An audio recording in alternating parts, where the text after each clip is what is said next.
एक famous pop culture paradox है, you either die a hero or you live long enough to see yourself become the villain. ये बात जवाहरलाल नेहरू की legacy पर बिल्कुल सही फिट बैठती है। आज देश की हर बड़ी प्रॉब्लम का जिम्मेदार नेहरू को ठहराया जाता है। पिछले 70 साल की कश्मीर प्रॉब्लम हो या बॉर्डर्स पर चाइना का बढ़ता दबदबा, आज इन सब का ब्लेम सीधे उनके सर पर डाल दिया जाता है। पर क्या सच में वही इन स्ट्रगल्स की रूट कॉज है, या फिर वो एक ऐसे आर्किटेक्ट है जिनके बनाए फ्रेमवर्क ने इस देश को बिखरने से बचाए रखा?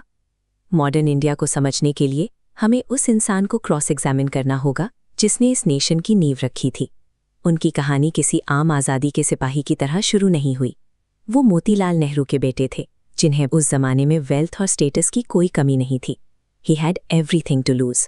उनकी एजुकेशन इंग्लैंड के हैरो और कैम्ब्रिज जैसे टॉप स्कूल्स में हुई। वो ब्रिटिश एम्पायर के अंडर एक आराम पसंद और ओबीडियंट लाइफ जी सकते थे, लेकिन उन्होंने महंगे फॉरेन सूट्स को अलविदा कहा और अपने एलीट कंफर्ट्स को आज़ादी की आग में झोंक दिया। उन्होंने अपनी प्रिविलेज्ड लॉयर की आइडेंटिटी को पीछे छोड़ा और आज़ादी के संघर्ष में कूद पड़े।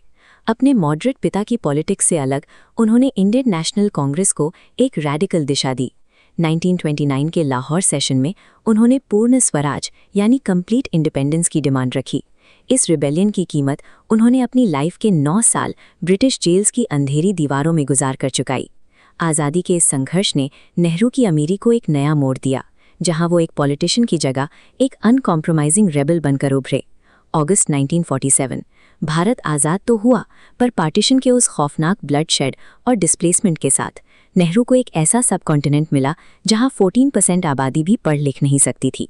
उस वक्त इंडिया को यूनाइट करना लगभग इम्पॉसिबल था। वेस्टर्न एक्सपर्ट्स को यकीन था कि इतना बड़ा और अनएजुकेटेड देश जल्द ही किसी डिक्टेटरशिप में बदल जाएगा या फिर पूरी तरह कोलैप्स हो जाएगा।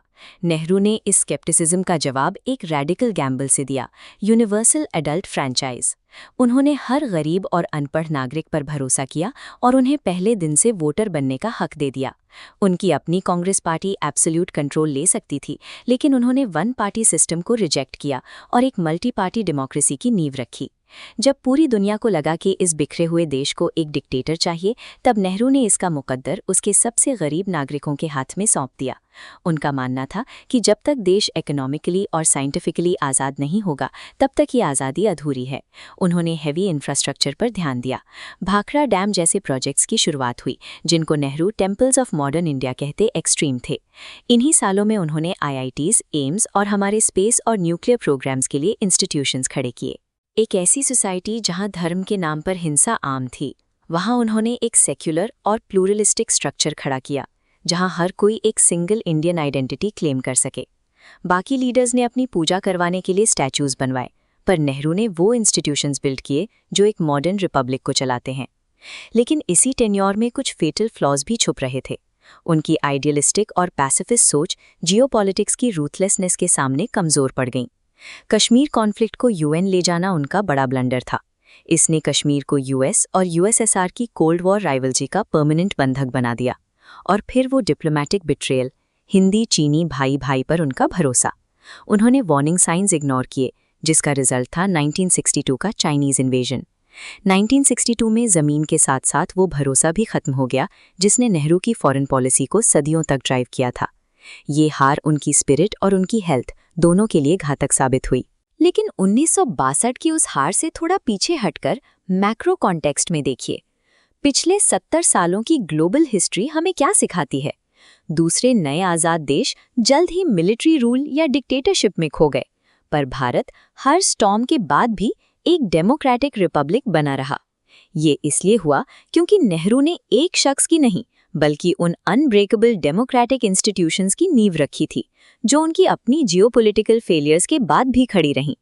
इलेक्शन कमीशन से लेकर कोर्ट्स तक इस फ्रेमवर्क ने देश को बिखरने नहीं दिया। आज इंडिया के इस केओटिक पर रिजिलियंट डेमोक्रेसी का होना उस विजनरी आर्किटेक्ट की सबसे बड़ी लेगेसी है। हमारे रिपब्लिक की ये मजबूती ही उनका दिया हुआ असली इनहेरिटेंस है।